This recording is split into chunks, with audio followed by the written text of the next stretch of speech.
Good evening. My name is Alice Simon. I'm an economics professor here at Ohio Wesleyan. I also have the privilege of being the faculty director of the Walter Mate Center for Business, Economics, and Entrepreneurship. It's my pleasure to welcome all of you. Students, welcome. Faculty, guests of the community, alumni. We're very pleased this evening to have a wonderful program on business ethics, and you will meet our panelists in a few minutes. I wanted to tell you that the evening is sponsored by a Heisler family endowment, which was started way back in the 1980s in honor of three wonderful alumni. It was started by James Heisler, class of 1938, Robert Heisler, class of 1942, and Bruce Heisler, the class of 1949. All the Heislers were born in Ravenna, Ohio. They were the founders of the A.C. Williams Company.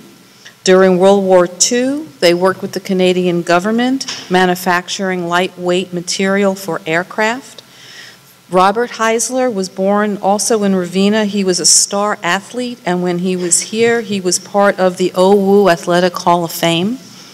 Bruce Heisler was a scholar athlete, and while at Ohio Wesleyan, he played football, basketball, baseball, and golf, and he was named All-Ohio Football Player 3 times. He won the Bunn Trophy for MVP in 1948. Today we have the honor of providing this kind of opportunity because the Heislers believed in business ethics. They ran their company very, very strictly and with the highest moral standards. It is today that we are able to create programs like this because of their legacy. So welcome. We're in for a very wonderful evening, and it's my pleasure to introduce our president, Rock Jones.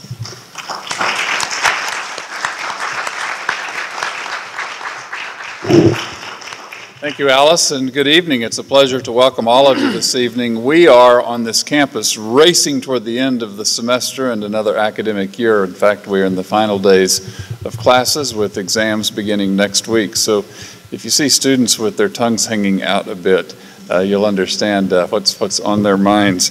But each year, we look forward to the Heisler Business Ethics Lecture series, which is a part of the larger program of the Walter Mate Center for Economics, Business, and Entrepreneurship, which provides opportunities both to our students and to the larger community for us to explore themes related to those disciplines, themes that are explored with our students through the Department of Economics and the many majors that are offered in that department. It is the largest department on our campus in terms of the number of students enrolled in courses and in terms of the number of students who major in courses in the discipline. The Heisler Lecture, as Dr. Simon indicated, gives us a chance each year to reflect upon what it means to lead an organization, in particular a business, with a principled foundation, with an ethical or moral foundation that guides the work of the entire organization. And typically we hear from a speaker who is a part of an organization, a business, often a family business, that adheres to the kinds of principles that Dr. Simon referenced this evening. But tonight we have the opportunity to hear from a speaker and a panel of individuals who represent not a single organization, but a multitude of organizations, and in particular, our speaker, Kip Morse, who works with the Better Business Bureau, that works with countless organizations to promote doing business in an ethical and moral way, promoting all of the benefits of the free enterprise system in combination, as we were discussing at dinner, with the virtues of a civil society. And so I cannot think of a more appropriate Heisler Business Ethics Lecture than we are about to hear this evening. Just a bit about Kip Morse, who is a former student of Ohio Wesleyan and a battling bishop. He was recruited to play lacrosse and soccer. Spent more time, I think, on the soccer field than on the lacrosse field, if I heard the conversation correctly at dinner. Kip is the president and CEO of the Better Business Bureau of Central Ohio. Kip is a high-character leader who embraces collaborative methods to advance entrepreneurial ideas, like how to build an ethical enterprise. He is Central Ohio's first source provider of tools for leaders striving to build better businesses. Kip joined the Better Business Bureau of Central Ohio in 1992 as Director of Membership Development and worked his way through different responsibilities before becoming president in January of 2002. During the past 20 years, the Bureau has seen its membership base grow from 2,000 members to over 5,500 accredited businesses today. Kip is currently serving as the president of the Ohio Association of BBBs, as well as the Better Business Bureau Education Foundation, the Center for Character Ethics. He also serves on the board of the National Institute for Marketplace Trust in Washington, D.C., as well as the Council of Better Business Bureau Directors. He's also a past president and current member of the Downtown Sertoma Club. And he'll be joined by panelists following his address, and you have in your program information on those, but we want to welcome David All, Bryan, Haviland, and Lubna Najjar as well this evening. So please join me in welcoming our panel and our speaker for the evening, Kip Morse.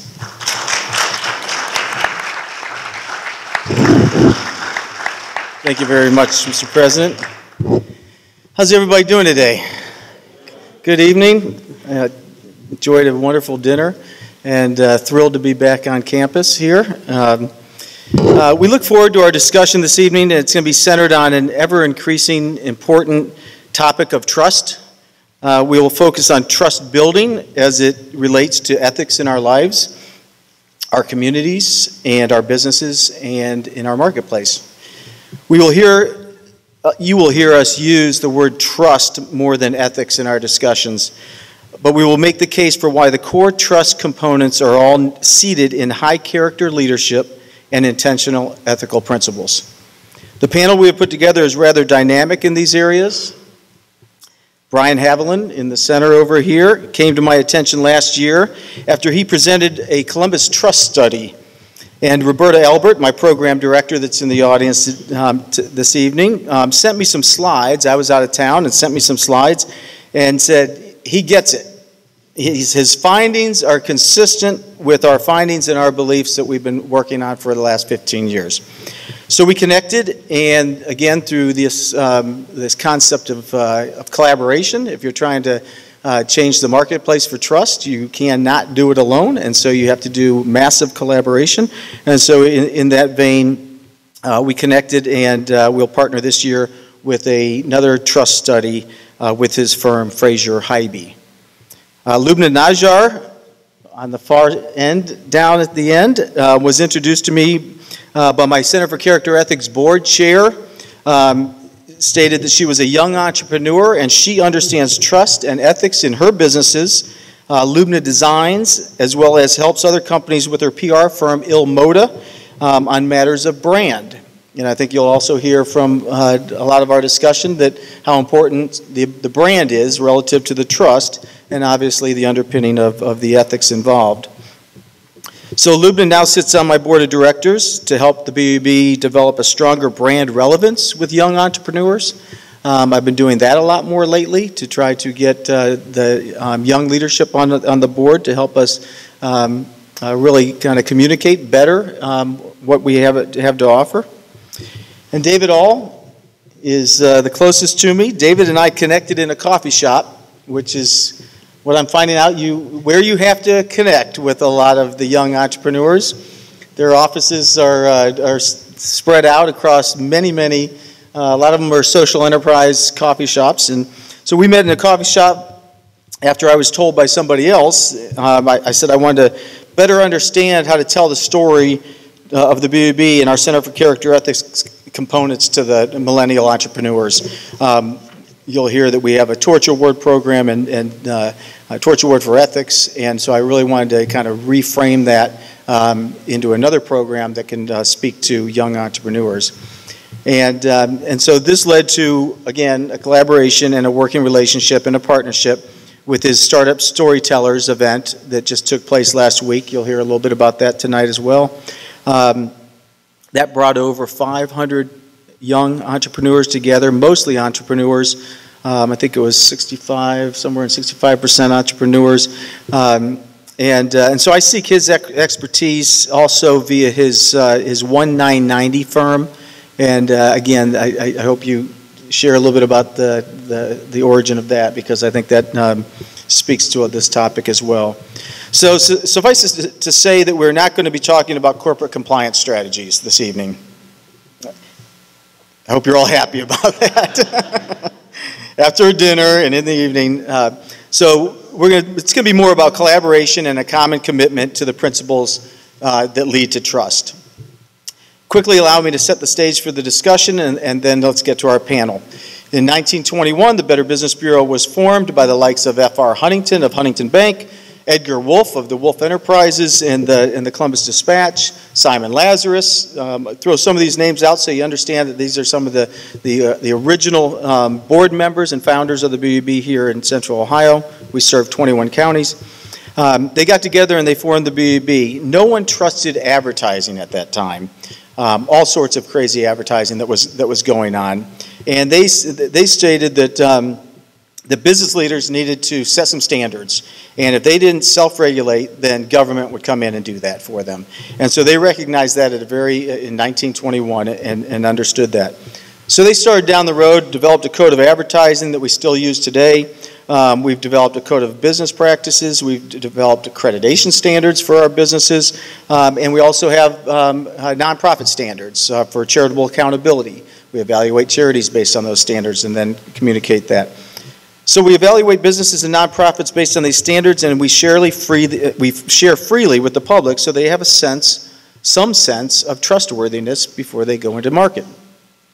In Central Ohio, we are visited over 2 million times a year for just that reason, free of charge. Back in the older days, when I first started with the BUB, it was making sure that we didn't have busy signals. Now it's making sure that we have the SEO set up and everything's set up properly so that when someone types in plumbers, they can find the Better Business Bureau. In Central Ohio, so I began to see in 1994 that we too were focused too much on complaints and compliance codes, and we weren't spending enough time on the higher standards of promoting business ethics and conduct in the marketplace.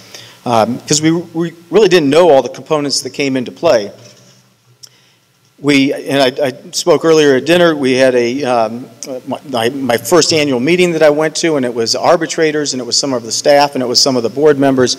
And so I realized our mission is to promote high standards of business ethics, and we don't have anybody from the community really looking at what does it look like. Are we showcasing somebody that's actually doing that?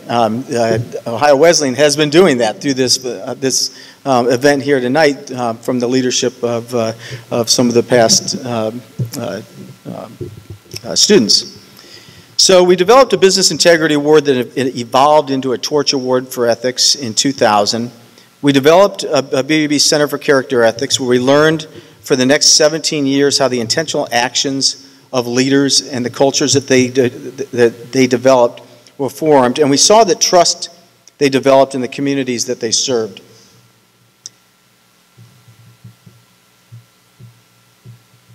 We began to develop some frameworks. The Uncommon Sense Leadership Character Framework was crucial because we found from looking at these businesses that we were giving these awards to that leadership was at the center of them all. We developed a trust framework that dissects character leadership, developing an intentional ethical culture, and speaks into the need to treasure people and enthusiastically give back to the community. These principles underpin the Student Integrity Awards, the Torch Awards for Ethics, and the Spark Awards for Millennial Entrepreneurs.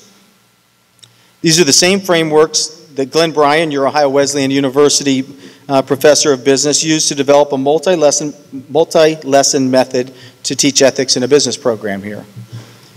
So with that understanding behind us, let's get on to the panel and get into a little bit of discussion on some of these topics. If we're going to talk about trust, let's start with some research that speaks about the erosion of trust.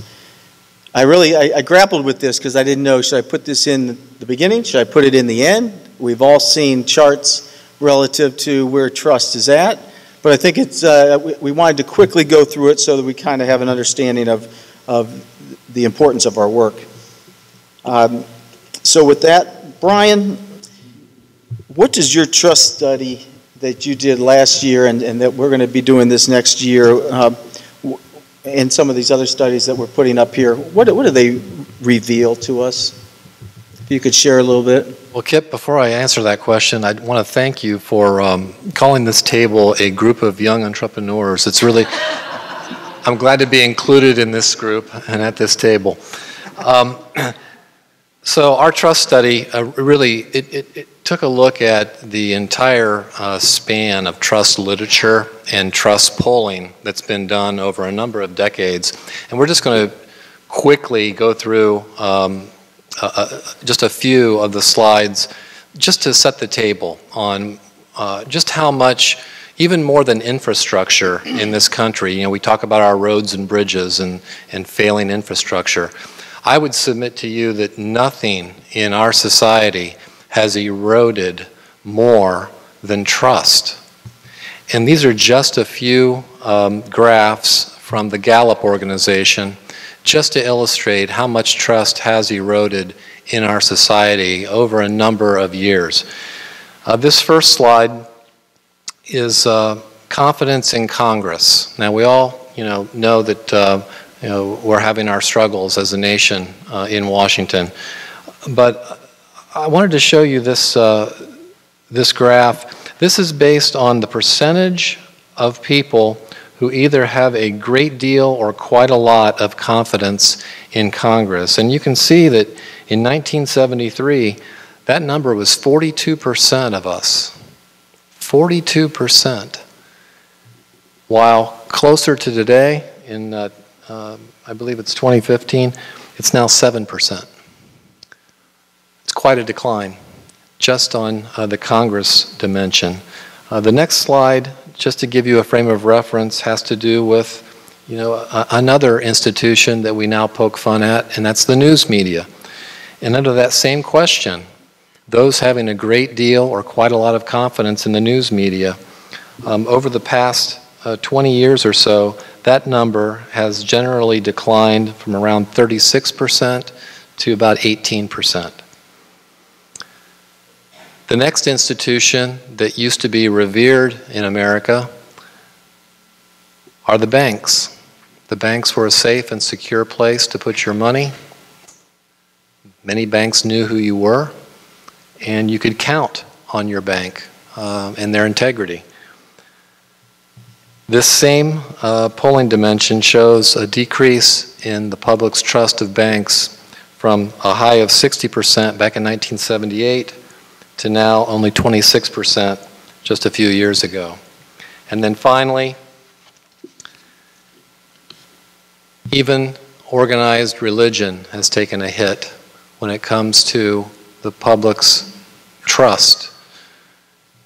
You can see organized religion had a high point of around 70% trust about 30 years ago, 40 years ago, and it's down to now less than 50% of Americans have a great deal of confidence in organized religion.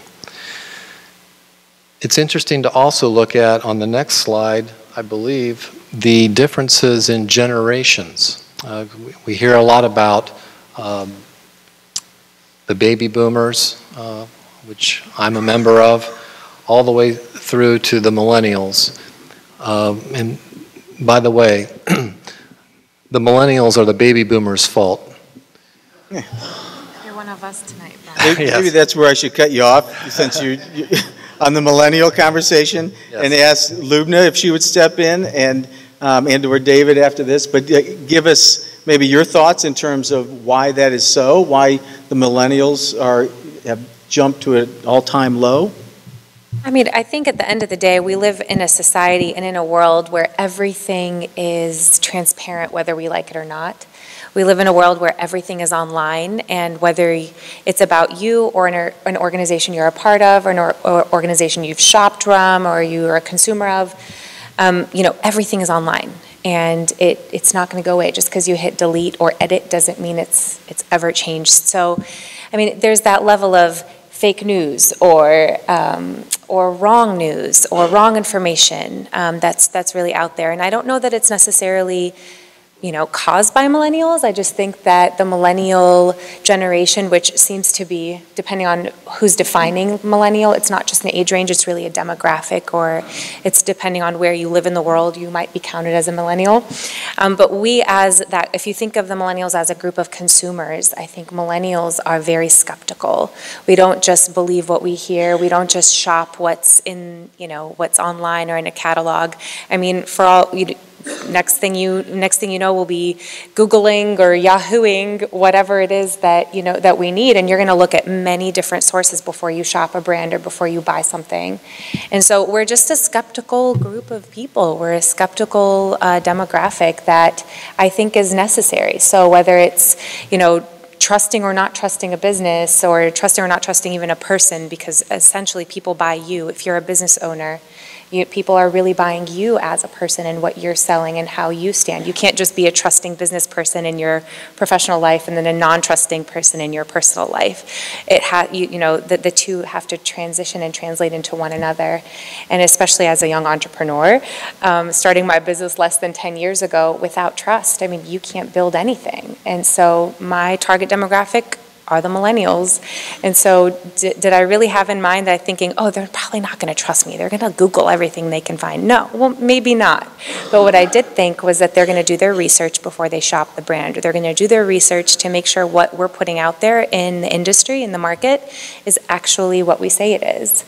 So, I don't know. I think it's maybe the age of technology meets skepticism is really what may affect that. I don't know if David thinks the same or differently. Yeah, it's good. Well, thanks. You see the same with a lot of the young entrepreneurs that you're working with on a one-on-one basis? Yeah, I mean, I think we get caught up in these titles like millennials and Gen X, and who here is under the age of 20? 20 or under? Raise your hand. I wish. Okay, that's a lot of folks. You're Gen Z, and we're not even talking about you. But, I focus on under 35-year-olds because they act a lot differently than folks that are over 35, and I think that's why the BBB likes the way that we think about these issues, is because we can look at them a little bit differently. And for me, my background as a speechwriter for Senator George Voinovich and spent a lot of time in politics, I come to this from a political communicator's background. And so I don't know if there are any philosophy students, but you may know Aristotle. And so Aristotle wrote Rhetoric, the Art of Persuasion, which I look at as the most important document that's ever existed for communicators who care about true stories. And he talked about ethos. And ethos, or ethics and credibility of the person who's delivering the message, is one of the core pillars of being able to communicate with someone persuasively, or with trust in this case. So I think that what millennials are able to do, as Lubna pointed out, is very quickly point out that things are fake, they're not real, they don't trust anything. Every commercial they see is a myth, right? It's a talking animal, no one believes this stuff, it's not funny. So this is what the new state of the mind is. It's like, let's focus on true stories, let's focus on strategic storytelling. Excellent. Okay, we're going to move on. Then we're going to try to fix this, and we're going to try to do that by focusing on leadership. So we've come to the same place in all of our studies and research to comfortably, or some may say uncomfortably, realize that without high character leadership at the top, all else will break down. So I'll go back to Lubna, if you would. When did you realize that your leadership was going to be critical, developing your own companies? And then how did you help communicate that importance when you're assisting some of your clients? So when I started my company, I didn't have any investors. I had no partners. I was self-funded. I worked a corporate job right out of college, and I saved every penny that I could. so that I didn't have to owe anybody anything other than the knowledge that they bestowed upon me. So I only wanted to give back what I learned. So when I started the company, I owed no one anything, and I'll come back to that point.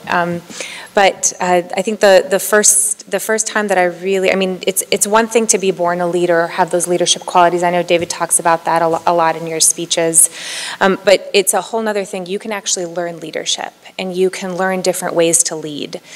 You can learn different ways to actually influence people, because what is leadership? Leadership is truly just being a positive influence, whether it's, I mean, you could be a leader for good or a leader for ill intent, right? And the hope is in business that you're leading your team, you're leading really your clients, the people who kind of follow your brand grow and follow you no matter what you're selling, whether it's brand development or brand strategy like we sell, or whether it's, you know, storytelling or it's research. You know, really being a leader is not just knowing your product, but knowing the product or service that you're offering, but really being able to tell the story of that product or know it at its essence, no matter who you're talking to. So say there's an issue with it or a quality control problem with it, you know it so well that you can remedy it day one, whether you're the owner of the company or the administrative assistant, or like one of my design assistants loves to solve problems, right? Like she's always not just pointing out the problem, she's a solutions person. And I think that that's leadership. Don't just come into my office and say, oh my gosh, half of this stuff is wrong and I just need going to lunch. Well, that doesn't work for me. I need you to think about it, and whether you have ideas on how to remedy the situation or not, you have to be open-minded enough to really be able to say, all right, well, this is the issue, not sure what caused it, but here are some factors that could have led to it. So you might not have a solution, but you've thought it enough through that you're not just pushing a problem on somebody else, whether it's the owner, founder, another, you know, PR person in the company. Right. And so I think true leadership really has so many sides to it, but I think the most important thing is you start to identify those different notions that kind of make you that leader. You start to say, wow, like those people are really listening to me. You know, it's not just the nodding of the head or the buying of more product. It's really being able to know it on every end and be able to communicate that and really lead by just positive example. So, Bryan, have you seen it through some of the studies and some of the research that leaders typically have a problem assessing either their own leadership or listening to folks closest to them? No, leaders have no problem with self-assessment. Yeah, there's no question that traditional leadership is morphing into a different form. And I think that it's been brought on by information technology. It's been brought on by a smarter, more informed consumer. And so I was speaking to my table in the other room that we're starting to see the transformation of the old style model of leadership, which was where society felt that our leaders, because they had better information and more access to better information, that the masses relied on leaders of all ilks, whether they be community leaders, company leaders, to be looking out for their best interests. Now, with this, everybody has access to information, right? And so now, we live in a peer-to-peer type of environment where it's the leader's job now to facilitate rather than dictate what happens within their organizations. And the best leaders have a high EQ, they have a high emotional intelligence, and they're able to truly ask their employees, for example, what should we do about this problem, as opposed to jumping to having, you know, all the answers right from the get-go. So that's a trend that we're seeing. And I think in our society today, we're just seeing much more gravitation towards trusting peers in general. CEOs rank 5th among the most trusted spokespeople for a company. They rank behind academics, they rank behind industry analysts, they rank behind people like me, they rank behind employees in terms of trust, being trustworthy. So there's some work to be done on the leader front when it comes to building credibility and trust. Very good. David, so can you share a little bit, having the Startup Storytellers event just last week, and I know how intentional you were about not only picking those 12 that we're going to be talking about taking the leap into entrepreneurship, but you had a pretty good sense of their leadership or you learned it, and it wasn't always a perfect journey for them, and some of their stories were about how imperfect it was. And so this idea of developing leadership, high character leadership, even after coming from some very difficult or some very interesting backgrounds. Can you talk a little bit about that? Sure. So the event is, this is our 5th event. We just had it at the Columbus Museum of Art, and it's about 60% in the millennial category, but those Gen Zs are climbing. I'd like to see that. And a few folks in the silent category, and boomers, of course, are there as well, and Gen Xers. We show up. But I created this stage for vulnerability. And, I stood on that stage myself and told my own story last year. And Mr. Proctor was probably there last year. And I told a very vulnerable story about why I decided to lose my company and why I didn't want to work with a bioengineered firm like Monsanto and why I walked away from a $10 million company and about the path that I had been on since then of dealing with a mental illness and the struggles of coming back to Columbus after living in San Francisco. I tell you that because vulnerability matters to me, and I believe it matters to society, to what Bryan's point is. What we all want are just people that we believe in that are authentic leaders, that are people too that are broken, but they're still standing. And they're going to stand with us if we happen to fall.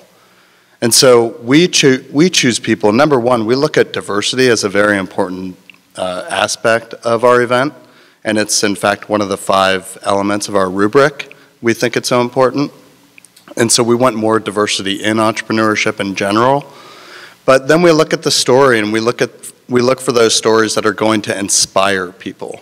We think that there's a very large dearth of inspiration when it comes to being an entrepreneur. I don't know, does anyone agree with that? A little bit? A few people here and there? Yeah, so that's all we're doing. We're trying to entertain and inspire people. We want to go deep inside of people and plant a little kernel so that someday it will sprout into them becoming an entrepreneur. Excellent. So then we've got an intentional leader with a vision, and they're seeking a culture that is creative, productive, provides low turnover, and operates with ethical practices as the next step in the wheel. In doing so, maybe Lubna, we'll start with you.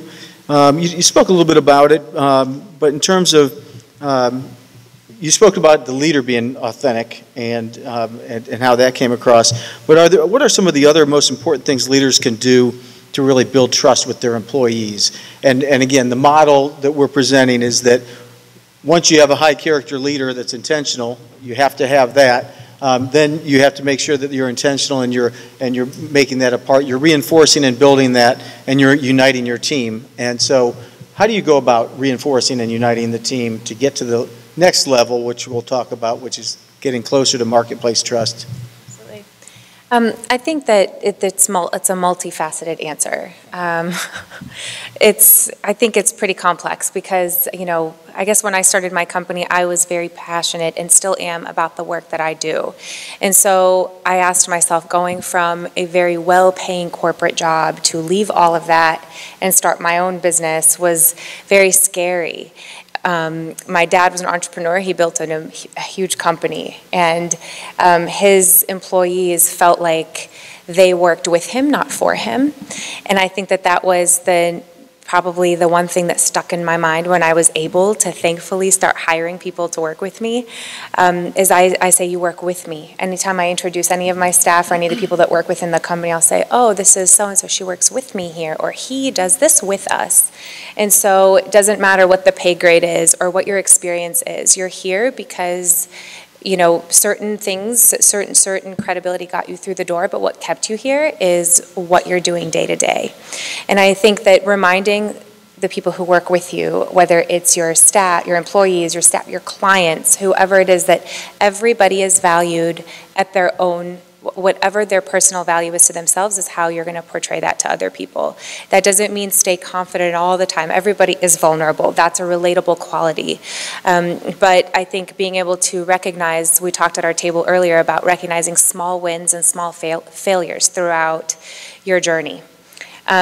We had many times on the brand development side of the business, a couple clients that said, you know what, there's some clients that have been with us since day one. They're on 6-month retainers and they renew period to period, and others that will say, well, because of X amount of reasons, financial or whatnot, it's not the time, but we want to come back to you. We say, you know what, let's continue to chat. Let's continue to talk to you about growing your business to a point where you can come back with us and you can stay with us. I think the number one thing with not just leading that way with the employees, but also with our clients, is that they know you're not in it just for the money. We're a for-profit business. We want to make money, right? How are we going to pay our bills if we don't make money? But there is a formula in there that you can build into servicing your clients and servicing your internal customers, which are your employees, to say to them, I know times are tough, but let's do something. Nobody has to know about it. It's just something that you do to take care of people. And so you build the trust by being honest and forthcoming, but then you also just keep it completely transparent. And so I think that that's the one. Those would be the top things for me, because again, I'm the sole owner. I have no partners to bounce ideas off of. That can be a good or bad thing. But then I have folks like Kip or like Laith who brought me to the Better Business Bureau to join the board, and other organizations I'm a part of that you can bounce ideas off of and be completely raw and say, you know what, I have this issue. What do you think? Laith is he's the former foundation board chair with the Better Business Bureau, and he's an unofficial mentor for me. Anytime I have an issue, he's not a partner in the business, but he's somebody you can bounce ideas off of. So I think when your employees and your clients know you have those people to listen to and to, realize you don't know everything, because how could you? I think that's a wonderful quality to have, and I think people admire that. So. Thank you. Bryan, I'm going to jump to the next slide. And so Stephen M. R. Covey talks about it in terms of to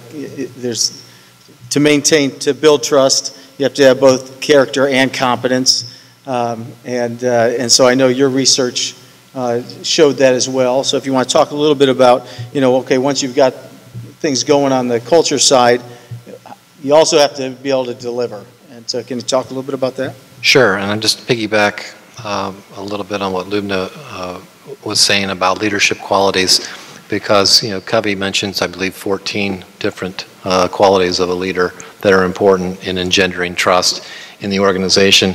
And as a public service, I like to boil that down to 5. I think that one of those is being a great listener. I think leaders who listen to learn from their, not only employees, but from their customers and from other stakeholders, it can become much more effective. So having that intent, which is a huge character quality, is very important. We talked about vulnerability. David mentioned that. That's about being open. But it's also about expressing compassion. Vulnerability isn't just about how you are representing your own frailties. It's also about having a concern for the frailties within others that you're working with. And so being able to be compassionate is a huge, huge leadership quality that many leaders today, are still failing on, delivering on. Doing what you'll say you'll do, just keeping your commitments. Huge factor in leadership. It really comes onto the competence side of the equation, along with delivering results. And we found in our study that people look to having a successful track record as a real key driver in whether they will do business with an organization. So being able to express competence is extremely important in addition to character. And then the last one I'll just mention, because it's often overlooked, is great leaders are very excellent communicators, especially in the sense of clarifying expectations. So if people within an organization clearly understand what's expected of them and why, they are far more likely to get behind, support, and be more productive for the organization. And that's part of that third C, Kip, that we talked about in the study, that along with character and competence, comes connection. You can have all the integrity in the world, you can have all the best intent in the world, you can be very capable and competent as a professional. But if you aren't able to relate to others, you are going to have a hole in your ability to be trustworthy and to be viewed as trustworthy. And that was another huge finding in our study. Excellent. In conjunction with this slide as well, where we're talking about character, competence, and then you got into connection a little bit. All three of you, in some way, shape, or form, have public relations types of firms. Any other comments you'd like to make relative to the communication side, assisting others? I know one of the last pieces, David, is going to be, I'm going to ask you to kind of tell the story of Abid and a little bit. But any additional comments relative to the connection, relationships, communications you'd like to add, David? Sure. So is anyone aware of what happened with United Airlines? It's just fly the friendly skies. It doesn't say anything about the ground, right? But I think those of us who have experience in crisis communications were sitting there waiting with a stopwatch, waiting for them to release either a statement or, of course, I would point out that a video requires a video. So if there's some sort of crisis that breaks and every news channel is running a video, you better believe the CEO better respond as quickly as possible with a video saying how sorry he is, how big of a mistake they made, and let them run with that. Otherwise, it's just this constant narrative running of the poor man getting, tape after tape showing up of this poor man getting beat down by the security officers. And so I think that is a huge disaster that could have been maybe not averted entirely, but quite a bit. And that is maybe not on this board, but it's just being competent would go along with, like, in crisis, you need to show up and you need to step up and be a leader and admit when you're wrong and do it as quickly as possible, or else you're going to cost a lot of shareholder value and you're certainly going to lose a lot of trust. Excellent. Any other comments along those lines, either of you? I agree. I mean, I think they had to say something, right? I've been waiting to talk to somebody in communications about this, because I think what ended up happening is that it escalated to a point that it never should have, and it ended up being way worse than it should have. And I think as part of being a leader, as a CEO, should have gone video to video. Could not agree more.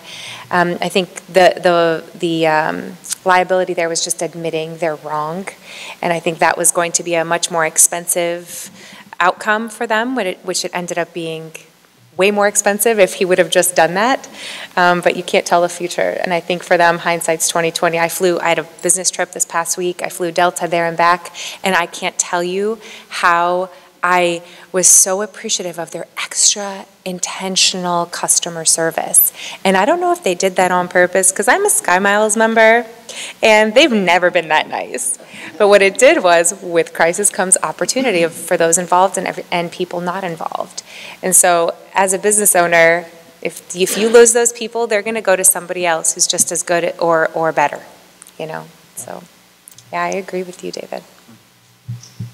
All right, David, do you want to get into talking a little bit about, I can set the stage by sharing that one of the things I did when I first met up with David was I said, okay, we have a Torch Award for Ethics event coming up. We're going to have 500 corporate people coming to our event. We're going to give out these awards. Would you come over and take a look at it and give me your thoughts? And so he did, and he, after we got done, I said, what was your takeaway? And he said, character, culture, and community. And so I was seeking David out because I wanted to know how would you communicate this to millennials and young entrepreneurs and startups and social enterprises. And as quickly as that, he gave me those 3 words. So then I loved it because then I could map that directly to our trust principles. They mapped entirely to that. And so we worked together on a concept of a Spark Award. And so maybe if you could talk a little bit about Abid as well as this idea of why is recognition important for any business in terms of highlighting what does good look like. I have the hardest time getting the media to come in and do a story about that. They're going to come in tomorrow and they want to do a story about some contractors that have ripped people off. But how do you go about lifting up the good that's happening in our community? I have to say that without KIP and the BBB, Startup Storytellers would not exist the way it is currently. Their support has let us grow to a place where it looks like it's probably going to take off in a really exciting way. So thank you so much to KIP for that.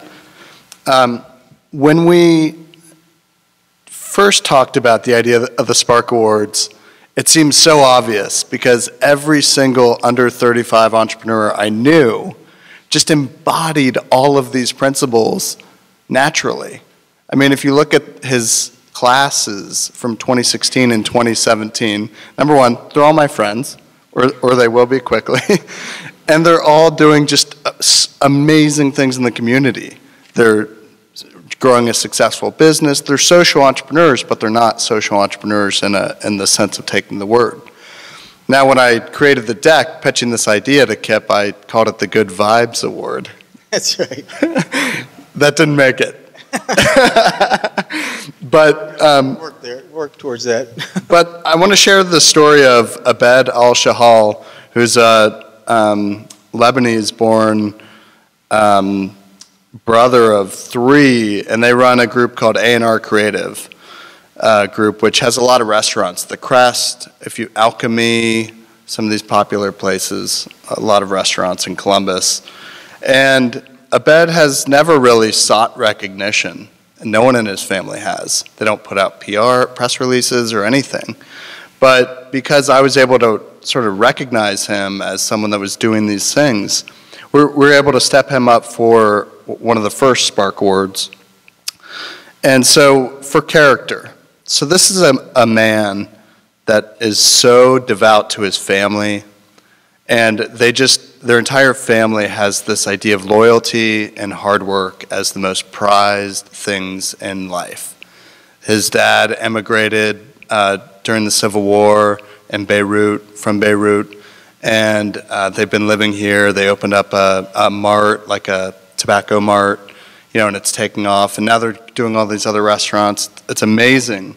Their work ethics as immigrants here in America is fantastic. It's unbelievable. Culture. So the culture of second, third, and fourth chances is a real thing with the A&R Creative Group. Does that make sense? The idea that you can make a mistake, but you get a second chance, or a third chance, or a fourth chance. That's really special to their culture. Everyone that works for them wants all of the restaurants to succeed. That's similar to Mark Zuckerberg, that guy that runs Facebook. Have you ever really heard any problems coming out of that place? Anyone complaining about anything? Of course not. Because the culture is on point. And at A&R Creative, if you work there and you want to leave to go work somewhere else, you're welcome back. And that's very rare as well. And finally, the community. These guys are giving with their dollars, with all sorts of things. They sponsored us with Startup Storytellers in the community. And most of their products are sourced locally from foragers and growers and growing from their own gardens. So this is the type of entrepreneur that we want to lift up at Startup Storytellers, and we're able to do that because the BBB supports us. So I'll close on that if you have anything. Yeah, and we're fortunate because we get in front of all of those entrepreneurs, and we can help try to tell what the message of the Better Business Bureau is and how we want to promote high standards. And so these are the future leaders and that are coming up, and we want them to see the Better Business Bureau not as the 1921 organization with a code of advertising, but as an organization that they can come to and they can say, hey, I really need help in a particular area, and we may not be able to be the ones that can actually deliver the help. But Abid came to us at a networking session, and in conversations, he was growing so fast, he was saying, he goes, we've been operating on a handshake, and I'm being told that that's not going to get the job done anymore, maybe from his bankers. And actually, he hasn't really needed any because of the way they operate. But the point was that we could then connect him with some high-character leaders from within the BBB's network. And I've learned more and more that has become a valuable asset to everybody involved, is that they can come to a place where they can find some trustworthy leaders. Oh, and I should note, I think Lubna won this year? Yes, Lubna was in the 2017 class. And Bryan is asking for a pass. That's right. I can always be an emeritus, right?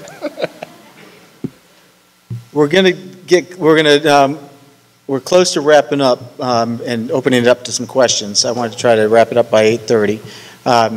So I've got a couple more slides just to kind of give you, I wanted to make sure that we didn't just stop there. We wanted to give you the full framework. This next one, so we had talked about leadership, high character leadership, and then developing employee trust, and then obviously you want to get to your customers at some point. So customer vendor trust in terms of developing that. Once you've received that, then you have satisfied customers and you have satisfied vendors, and things start to kind of take off a little bit more. The neat thing is that once you you're intentional about all of this, and you then finally get to the place where you're actually seeking and seeing marketplace trust. One of the most interesting ones is that top left, when you've reached that point, you get much more forgiveness for your mistakes. Sort of like what David said, and it sounds like young entrepreneurs are more willing to do that early on and more often. Large corporations, they have to do it over a long period of time, and people will be forgiving. I use the example in some of my presentations about Jenny's Ice Cream. When they had that situation that they had, I was the same way. I was waiting to see, okay, how are they going to handle this, and how is the community going to handle this? And then they handled it really well, and then they had another, it came back, and then they had same type of thing. How were they going to deal with it? They had built up enough cachet from a character component that they received a lot of forgiveness in that arena. But that's where you really start to get the business growth. You start to get the new customers. You start to get the referrals, and then you start to become much more of a comfortable organization. Hopefully not too comfortable, but that's kind of the model that we use. We'll find if I'm talking to kind of two different presentations. Sometimes I'll talk about being a leader of character, and sometimes I'll talk about developing a culture of character. And a lot of times if I talk about being a leader of character to a bunch of leaders, the first thing they do is they say, can you tell me how do I deal with an employee like this? And so I always have to take a step back. I said, that's in the next series of presentations. We're talking about you right now. And actually one story, one of our early seminars that we had, kind of workshops that we had an owner of a company and a lady that worked for him. And she called us up a couple of weeks later, and she said, she goes, that was the most meaningful presentation we've ever had, I've ever been a part of. And we said, wow, what was so meaningful about it? She goes, I quit. And she said, because I understood that you're right, nothing was going to change at this company because the owner of this company wasn't going to change, and I didn't want to be a part of that, and so I removed myself immediately. And so she saw the importance of that, and she saw that the leader wasn't committed, and so we worked very hard at trying to help leaders understand that it's okay to be vulnerable, it's okay to do self-assessments, get assessments from their employees, and work through that. So I'm going to stop there, and I'm going to open it up. We've got a tremendous panel that if you want to ask them any question, we'd love to hear from you. Do we have anybody that, I think we've got a microphone in the back coming around. So how do you measure trust? How do you measure trust? Trust mathematician over here. Well, there's a number of reputation measures, but ultimately, I think you measure trust by your business's success over a long period of time. And I was just going to kind of piggyback on something that Kip said about focusing on the leader. The leader is always important, but what's probably more important than the leader is the culture that a leader is able to pass on to the next leader and the next leader, because the culture of the company and how you hire and how you bring along the workforce, that is what ultimately determines the success or failure of a trustworthy enterprise, and that's what customers and others respond to. One of the most interesting findings from our study was that one of the key drivers in whether people felt an organization was trustworthy, one of the key measures, was how that organization's employees felt about working at that organization. I thought that was fascinating. It wasn't, how great their product was. It wasn't how fantastic their leader was. All those things were factors, but it's what employees were saying about the organization that they were working for that spoke volumes to our survey respondents. And I think that that's just, it's a critical lesson, because we do live in a peer-reviewed society. That's another example of it.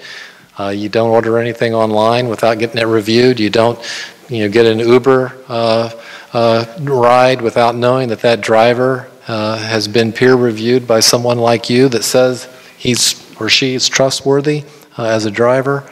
Our culture has totally flipped into one of peer review importance. And so I don't know if I did a good job of answering your question, but trust can be measured, I think, primarily by the results of the business over a long period of time. And reputation can certainly be measured, through studies of, how people feel about organizations, and there's a number of those that are floating around out there. Yeah, the BUB Center for Character Ethics actually developed a trust assessment tool, and so it's built on asking the employees 30 questions, and they're all mixed up, but they're all aligned with the trust principles that we presented. And so then the leader gets a report back that says, okay, boy, it looks like I'm okay from a leadership perspective. Boy, in terms of empowering people or giving back to the community, boy, we got low scores. So it gives them a little bit of an idea of areas that they can improve on.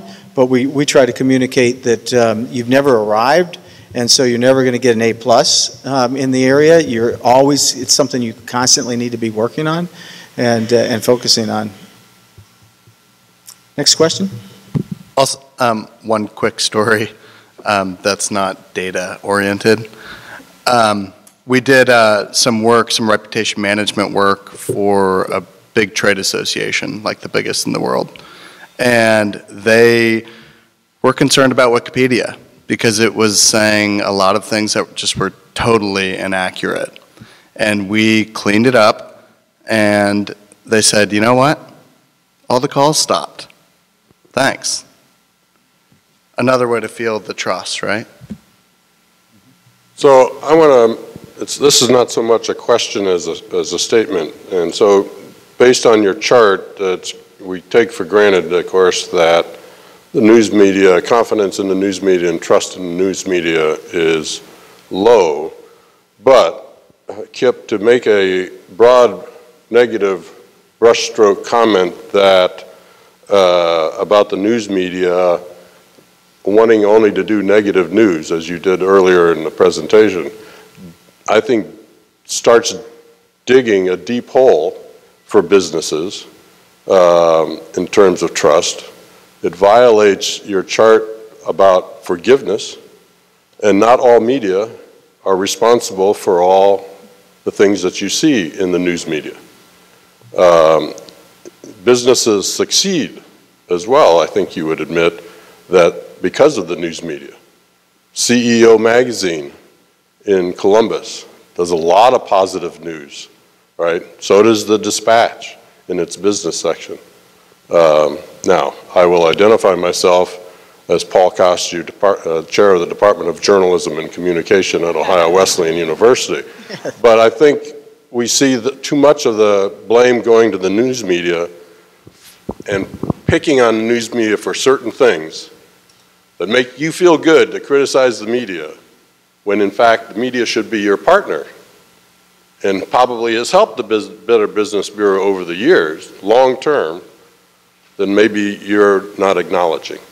I think you're actually absolutely right. Yep, I should just say that chart, that came from the Gallup organization, and that was just about how Americans felt. Yeah, but I made a comment, kind of a sweeping comment relative to that, and it shouldn't have been a sweeping comment. The Columbus CEO Magazine is an organization that I've got a 3-year partnership currently with.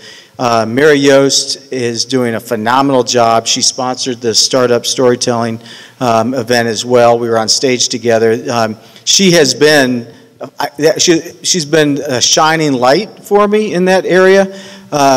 I can tell you that I've been in the Central Ohio market for 25 years, and there's a number of them that I do pull my hair out and say, you don't do enough of the good stories, even when we have them sponsor and we bring a TV crew in and they won't even put anything on TV and talk about it. So then I've got, in a couple of weeks, I'm paying money to put the Spark Award recipients on, the Good Morning America version of in Central Ohio. I've got to pay money to do that. So I run into some of that, but you're absolutely right. It should not be a sweeping statement, because we've got some, it goes back to that collaboration. I work very hard to develop relationships, tell stories. This is what we're trying to accomplish. This is, and Mary was kind of right in the same ballpark that I was, said, you know what? We too have to start telling the stories of these startups. And so we came into it at the same spot, and she's been phenomenal. So I appreciate you saying that, and help. I don't take any credit for the broadcasters. Okay. I do want to add one thing to this discussion, because I could not agree more with you, sir. I think part of being a good leader and controlling, I don't want to say controlling, but part of running a good business is controlling the message. And part of controlling the message is putting out a lot of information about what you're doing as a company and what you stand for. And so when somebody's wondering about you, and they Google or they Yahoo or they Bing or whatever the heck people are even doing, Safari searches, they find information about you. So if they're skeptical in the beginning, they're at least saying, all right, well, that's too positive. There's got to be something else out there. Well, let them Google you. Megan, actually, when you were putting this together today, I sent you a picture, and then you had Googled me and found a different picture, and she preferred that one more. And so I said, that's fine with me. No problem. I think for resolution reasons, I imagine. I was like lighter hair, but it was fine. But anyway, so I think why couldn't you find a better one of me? But I think that's, just a very simple and rudimentary example of just, controlling the message and putting out a lot of information about the company. And it doesn't take an army to do it. It just takes some effort. And because, growing a business in this day and age, I think you have to be mindful of the progress and of, the changes that happen. One of my first board meetings with the Better Business Bureau, we talked about, the folks that have been like Rosati Windows. Mike Rosati has been on the board for 30 plus years, I think. And so many of these other amazing business owners have sat on this board for 20 plus years, and so many of them you see them on every commercial, you see them everywhere, and I'm thinking, whoa, this guy's on the same board as me, I know everything about him, and he's here. Well, the reason that David and Kip and others have decided to bring on new voices is to be able to not just show us, but for us to contribute to that conversation, and to kind of interact back and forth with some of these very successful business owners that have been out in the market for so many years. And then here's these newbies that grew up with Facebook and grew up with Instagram and Twitter. And one of the other organizations I'm involved in, we just had a conversation yesterday about how social media is really important and online is really important, but it should not be the basis of your growth. I think the business that you're operating and the communication and the message that you're putting out there and that you're controlling as United should have controlled their message much more, I would say, tactfully than they did. I mean, that's what's out there. So I cannot agree with you more. The media is why my business reached where it did. And where it is now, because I was picked up by magazines and bloggers were writing about me. Without that, and that was all information I gave them. Every time I'd send my bio out, I was able to add something new to it. And so I think that has a lot to do with progress and growth in a company. But there's a lot of companies out there that are completely based off of reviews. Before you go to a restaurant, you're searching Yelp. How many stars did they have? What are the pictures of their meals? What does their lobster truffle, whatever it's called, macaroni and cheese look like? You're looking for that stuff. But if the information is out there, you're not wondering.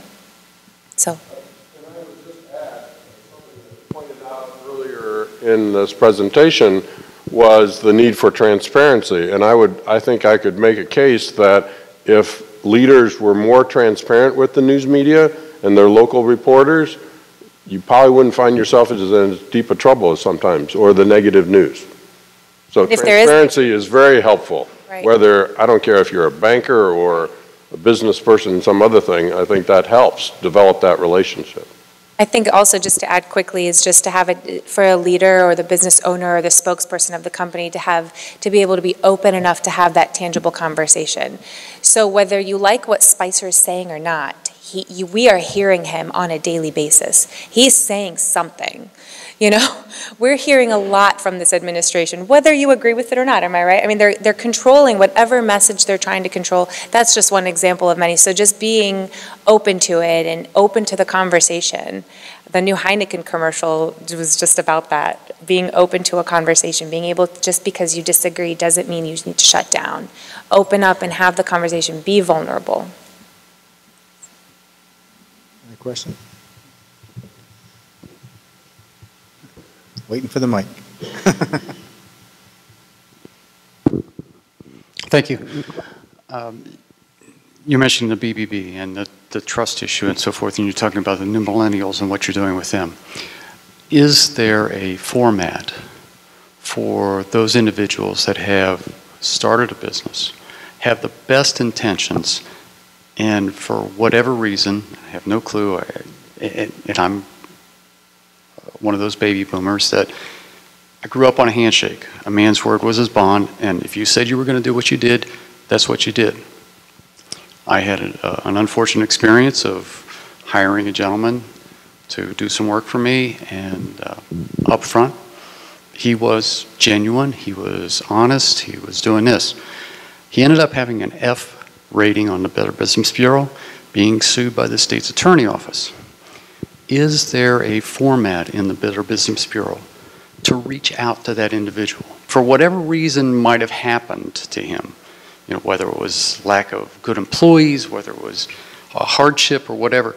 Is there a process to say, hey, we understand this happens. We want to help you. Here's a hand. Come to us. Let us help you get back on the trust, the credibility issue that will reestablish what might be true in your heart, but you had an unfortunate failing. Yeah, there are lots of meetings that take place where individuals that have bad grades come in, and we have a team that gets together, and we do a file review to show them, is there a pattern of complaints. You don't drop to an F just because of one instance typically. You could if you might have multiple complaints and you're not answering them. You have to answer your complaints. They've usually dropped the ball at some point, and we go through an incredible, and our board asks us that whenever we're looking to expel somebody, they'll say, what has taken place? And then we tell them the exhaustive attempt to get them to come to the table. And sometimes they'll even say, hey, why don't you make one more phone call to try to see if this is something that can be remedied. So we work hard at that.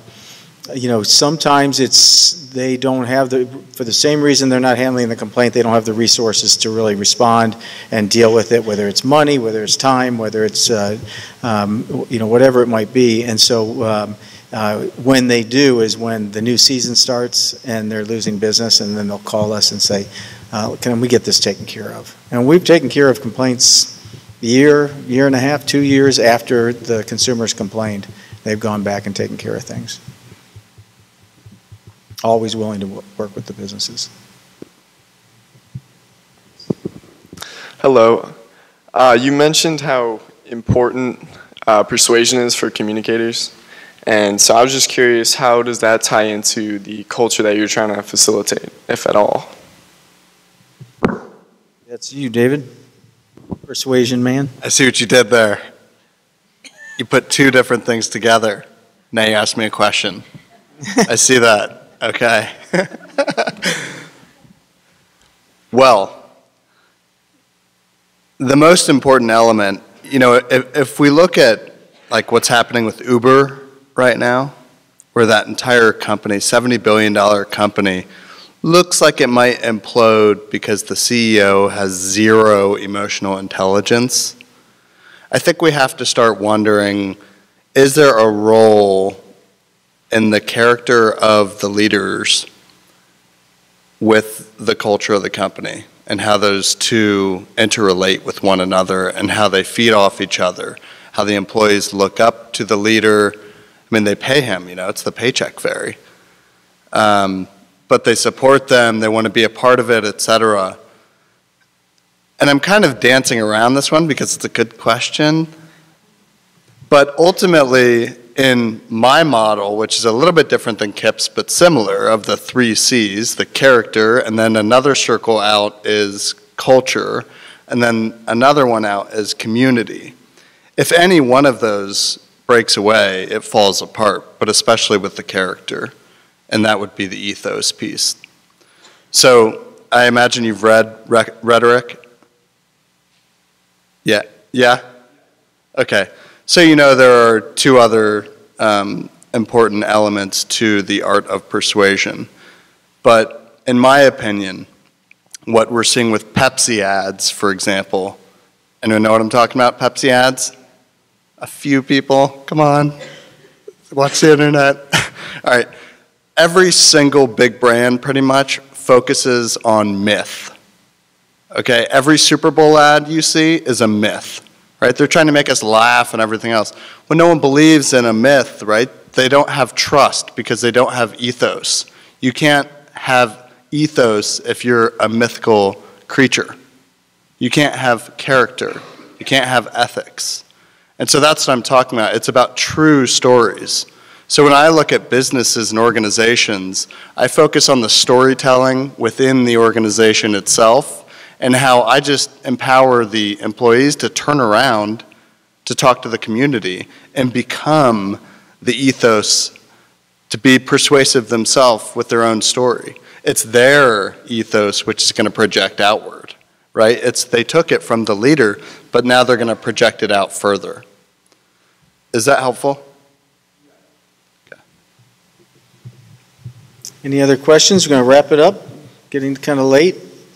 Well, thank you all for being here. We really appreciate it, and this is why I love my job, because I can surround myself with these types of individuals and learn from them. So thanks, everybody, for coming out tonight.